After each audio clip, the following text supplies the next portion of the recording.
So we're at the gas station getting dinner. No, just kidding.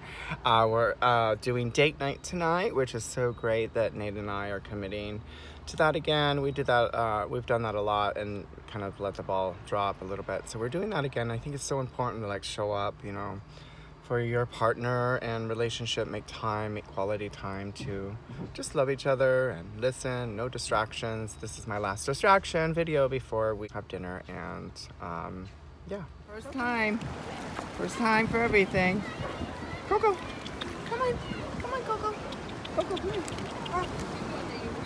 Come on, you can do it.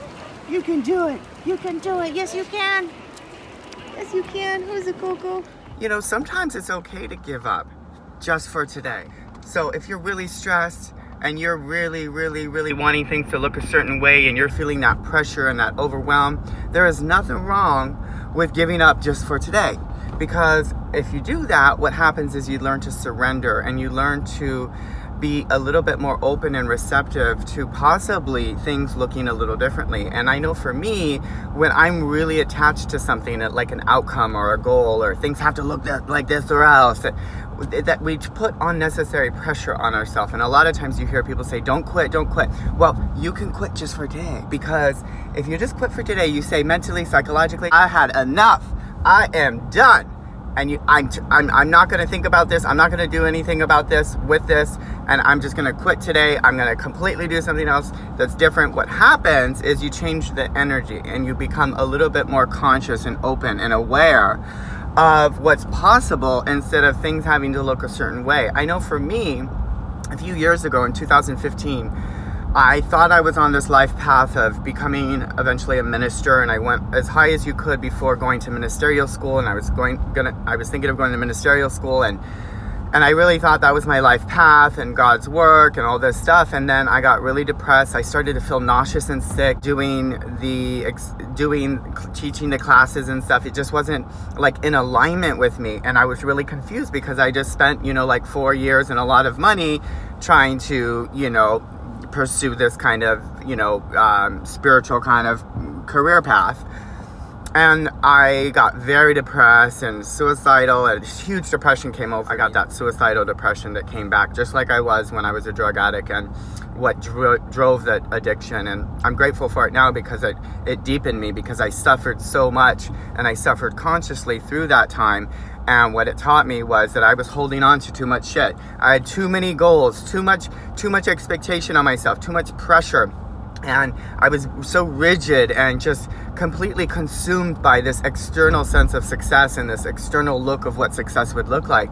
And it was through that I surrendered, and I learned, or had to let go. I had to quit for a while and give up on my dreams and give up on my passions and not pursue any of that shit for a while.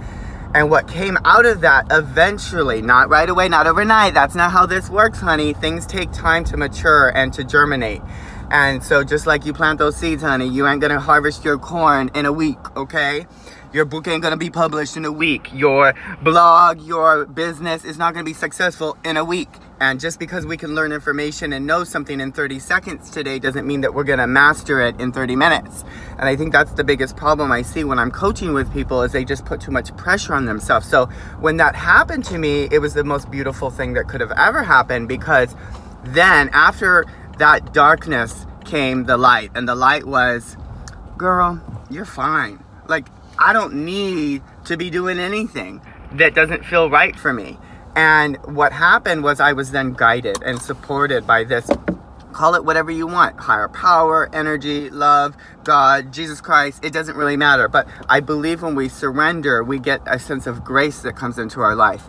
And that grace is so important, because that grace is what guides us in those times of difficulty and challenges, and keeps us filled with that hope, that faith in ourselves. And more importantly, what I was doing was I was putting too much expectation on what I thought others wanted from me to see that I would be recognized as being respectable or successful, from trying to compensate for my past. So I had to overachieve and overdo it, to the point of where it ruined a lot of my relationships. I mean, I've been building my business for a long time, and it came at the cost of relationships, and my relationship even was compromised because of it, and all kinds of things happened, my health. And so I'm here to tell you that it's okay to quit for today. Because what you do is if you quit for today, you'll start to get in this process of not being attached and holding on to things for life or death situations. And then you can allow yourself to be more guided by what's genuine and what genuinely wants to be created in the world. Not every idea that we have needs to be created. I mean, that's the biggest problem I had, is that I had this idea, and I have tons of ideas, girl. And with business owners and entrepreneurs, I notice, and I'm speaking for myself always here, is not about your idea. It's about implementing the ideas you already have. It's not about another project and another idea and another thing. And that's what I see is people, if they just got clear and focused and surrendered a little bit, they could be more receptive and open to being guided by what the consciousness of God or the consciousness wants to create in the world, instead of me thinking I'm so brilliant creating something. Anything that has been most successful in my life, sure, I kind of wanted, but I've been guided by that consciousness that says, hey, why don't you try this video idea? Why don't you talk about this topic? Why don't you do this? It's not me. I had way other brilliant ideas, I thought, that would have been way more successful, that totally failed. So really, it's about being guided by whatever you want to call it, but a grace of God or a grace of spirit that is really the true creative master in the world. I mean, this whole universe was created with no money. And so we have to remember that that is also us and in us. We are not the creator. It's in us, and that we can be used as that conduit in the world if we just allow ourselves to let go a little bit more and to surrender to what is possible and can be worked through us, if we're just not so attached to the outcome having to be perfect and putting so much expectation and pressure on ourselves to hold ourselves to such an ideal that is not even human. I mean, people aren't sleeping and they're stressed and they're wearing that as a badge of honor, and I've done that where it's like, I slept 3 hours and, but I'm creating change. I'm making a difference in the world. It's like, no, you're not. That's toxic behavior. It's toxic energy, and that does eventually deteriorate our soul, our creativity, and also the energy around us. Like, we project that energy onto other people, and when we do that, that's not making a positive change in the world. That is actually activating that egoic consciousness in other people, and also people can feel it and they're like, ooh, girl, you stressed, take a breath. So anyway, I am filled with the spirit today, honey. I love you guys so much, and I'll see you soon in a new video. Make sure that you remember that today you can just quit a little bit. It's okay. You're going to be fine. Your life isn't going to be over. I love you. Bye. So I'm just having my green juice. Walk the dog. I try to have a green juice early in the morning. Try to give my body some love. I'm not always, sugar is kind of my weakness, and I try to, in the morning, just kind of love it a little bit more, a little extra with some green juice and a vegan protein shake and chia seeds with like almond milk and stuff. So just kind of like a way to set my body up for success for the day, to try to be healthy, get a lot of fiber. I believe eating a good amount of fibers is really important for all kinds of things, colon cancer, just helping you go to the bathroom regularly. I think a good clean colon and gut is very, very important. That's why I take also a lot of probiotics and stuff. So anyway, just thought I would do a little video. I'm probably gonna head to the gym in a little bit and do some light weights, I think. We'll see if that actually becomes, my back is, like I said, not feeling well, so I have to take it really easy. And I've not always been that person. Like, I'm always like a little bit more aggressive, and now that I feel more in my body, more in tune with my body, what it needs, what it wants, what it prefers, I'm like, it doesn't really want to be aggressively worked out. It doesn't like that. Like, it doesn't want an aggressive massage. I used to get these massages that were like tears in my eyes massage, and thinking that was helping it. Maybe it did a little bit. I'm getting older and more aware of my body, and I'm like, I don't need to be beaten up. I already do enough of that myself, especially with my thoughts. So anyway, I love you guys so much. And if there's something going on in your life where you're like struggling, just try to, if you can, like push through that struggle by accepting it as much as you can, putting awareness on it. If you're feeling, pain in your life, or you're dealing with somebody difficult, which is, very common for us. People can be very difficult. I think that's why we love animals, and Coco's just bringing so much joy to my life, and it's so worth it. She poops, pees, and we're just training her, putting her back on the mat, putting her back on the mat. So it's kind of like an analogy of putting my thoughts back into being more conscious, be more conscious, be aware, be accepting, more acceptance, more acceptance. Like, my back's in pain. I just have to accept it. It's in pain. What do you want back? What do you need? What are you trying to tell me and teach me today? So anyway, I love you guys. I'll see you soon. Bye.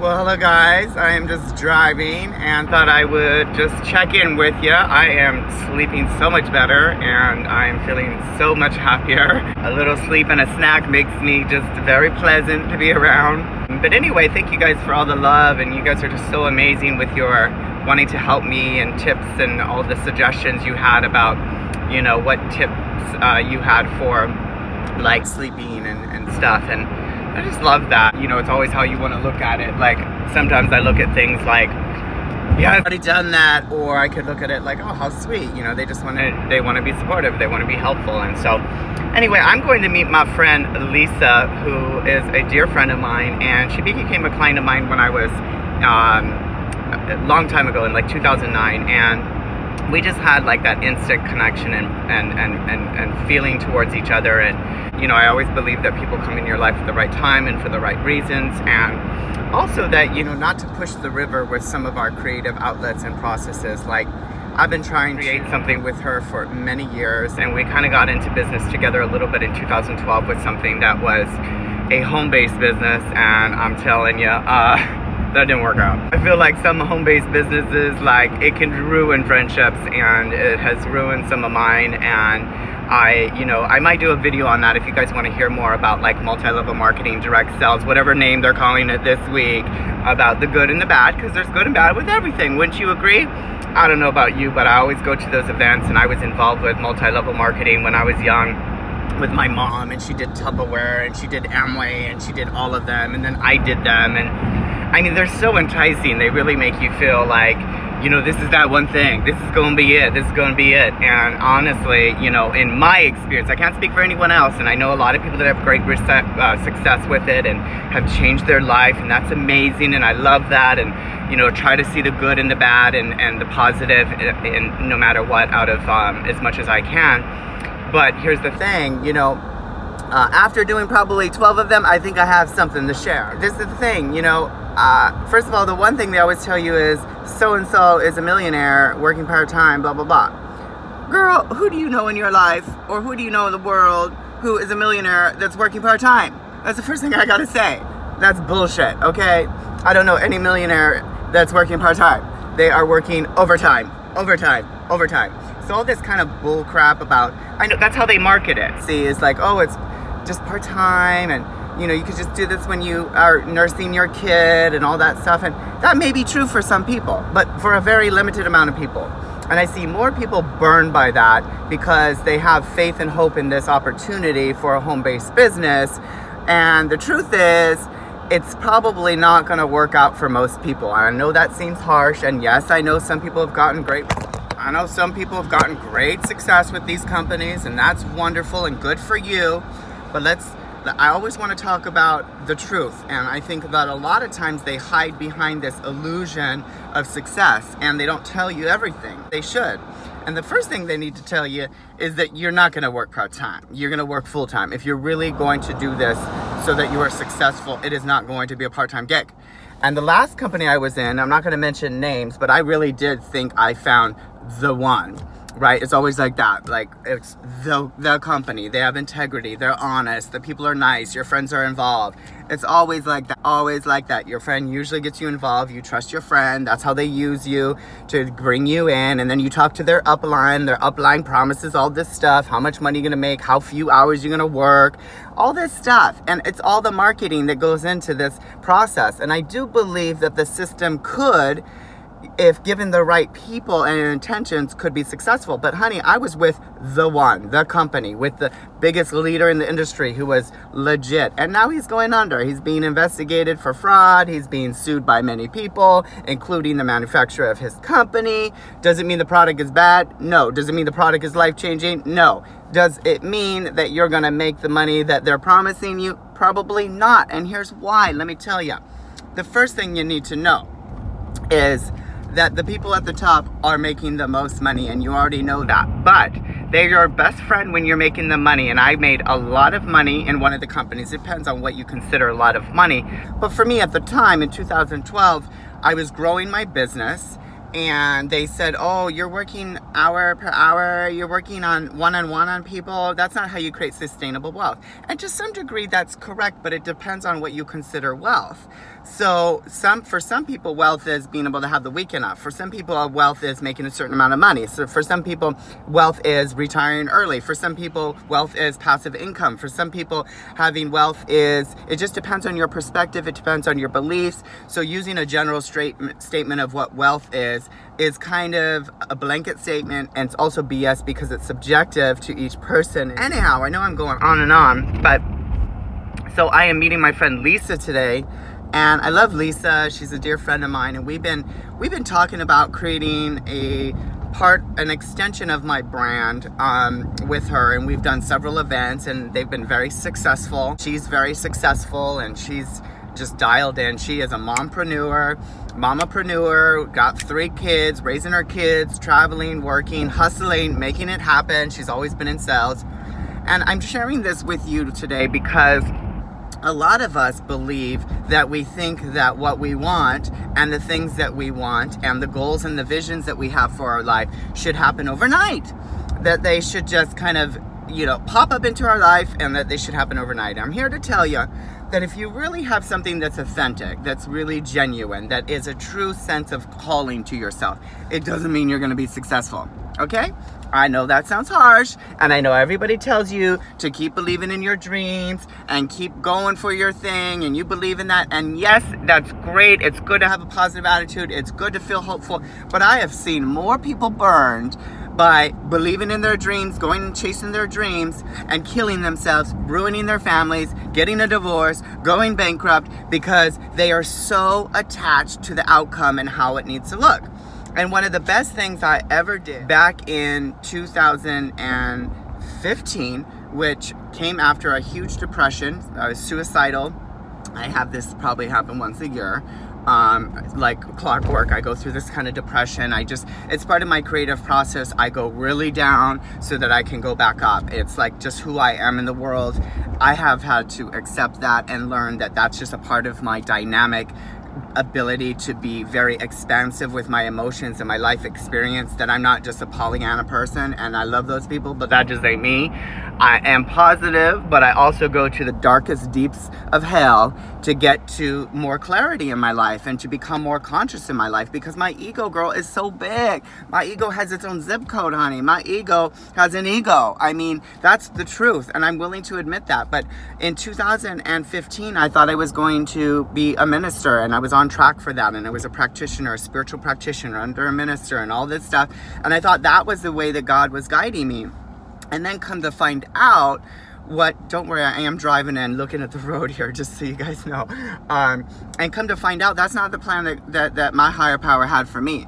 And I thought that because I felt guilty and ashamed. I also worried about all the money that I spent on all the self-development, spiritual development, you name it. I've done it. I've been to the workshops. I've been to that. What I was doing was I was using spirituality. I was like hustling spirituality. I was kind of like, what do they do now? Hacking it, right? I was like biohacking spirituality. And a lot of people still do this. And that's cool if that works for you. But that made me severely depressed and suicidal, because you can't hack spirit, honey.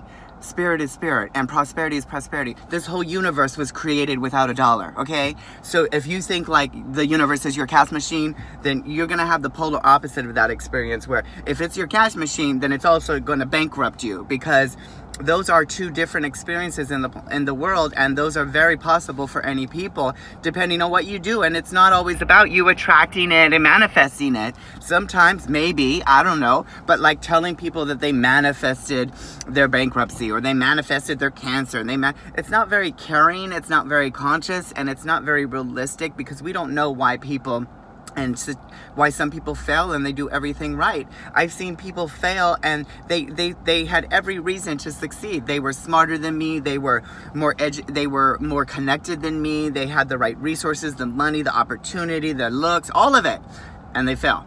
So why? I don't know. I have no idea. And I think that I love staying in that place of not knowing, because what it does is it keeps my ego a little bit more humble in realizing that, you know what? I could do everything right in my life and still not succeed. I could do everything right in my life and still fail and not fulfill what I perceive as my dream or my destiny or my vision. And in 2015, I know I'm all over the place today, but in 2015, after getting really depressed, what came after that was clarity. And sometimes when we're feeling depressed, we think we shouldn't be depressed, but the more we accept our depression and our anxiety and the things that we truly feel and what it takes to feel, to be human and to have the human experience, I believe the more that we will surrender, and we will then start to be really truly guided by a sense of clarity and spirit that is really more authentic, instead of getting caught in this idea and this delusion that we're always supposed to get everything that I think about positive thoughts and I just get it. I just get it, girl. I just think, and there I am manifesting on my magic carpet while everyone else is starving in the planet or diseased or not having water. So what are they doing? They're manifesting that? That seems a little weird to me. So my point is that it's okay to let go of your dreams, because when you let go of your dreams a little bit, you're not so attached to them. You know, this attachment that we have to making things happen in our country, in the United States, is killing people, and it kills people. Like in Japan, they're even more obsessed about it. And I think at the end of the day, when you experience enough life experience, and when people around you like start dying, or when you start losing the things that you thought that you deserved, you start to mature, or you have the opportunity, I say, to mature and realize that, you know what? I'm just here for the ride, honey. I'm going to do the best I can to just show up every single day and be a good person and have good values and have good integrity. But I fail all the time. I make mistakes all the time. I react. I'm not perfect, and we're not here to be perfect. Because when you let go, sometimes something better or bigger comes, or something that really makes you feel a little bit more calm and serene and filled with that aliveness and that creativity. So don't always think that just because you haven't done the things that you're supposed to be doing at a certain age and all of this stuff that you have failed. I think failure is just a belief. It's a mindset. It's a concept. It's just the mind that says, well, if you do A, B, and C, then you're successful. If you do A, B, and C, then you won't fail. And it's like, yeah, but sometimes failure is in the belief. It starts there. And sometimes it's just about switching our beliefs around and realizing that really, our heart is still beating. Our lungs are still breathing. Everything about you is successful. And what you choose to put your energy into doesn't mean that you're always going to have the best outcome, and it doesn't mean that you're always going to succeed. Some of my best successes in life have been my greatest failures, because they have taught me what really matters. They've taught me to focus on the things that truly matter, like love and connection and making quality time for people and reaching out and love and family and the things that really money truly can't buy. But I can teach this to somebody, but they're not going to learn it until they go through their own experience and process of this themselves. And so anyway, I love you guys so much, and I'll see you really soon in a new video. Bye.